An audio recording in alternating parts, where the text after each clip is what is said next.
માંગરોળ તાલુકા વણકર સમાજ દ્વારા 8મા સમૂહ લગ્નોત્સવમાં 2-5 નવદંપતિ પ્રભુતામાં પગલાં પડ્યા।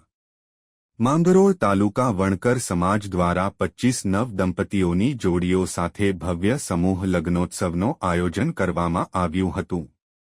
આ શુભ માંગલિક પ્રસંગે નવદંપતિને આશીર્વાદ શુભેચ્છાઓ પાઠવવા અનેક રાજકીય સામાજિક અગ્રણીઓ તેમજ મોટી સંખ્યામાં દલિત સમાજના આગેવાનો ઉપસ્થિત રહ્યા હતા।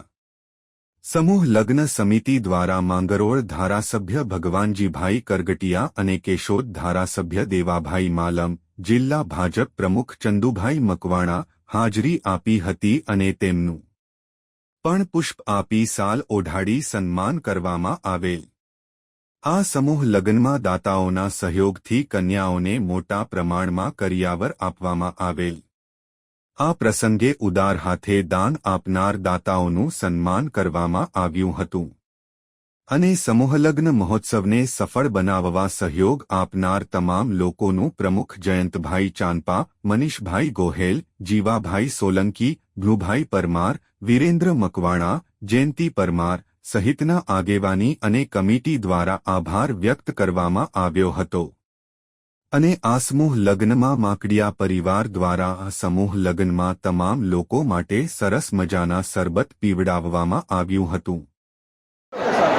માંગરોળ તાલુકાના 8મા સમૂહ લગ્ન મારા સમગ્ર સમાજ વણકર સમાજના સાથ અને સહકારથી આજે સારી રીતે અમે સંપન્ન તરફ જઈ રહ્યા છે।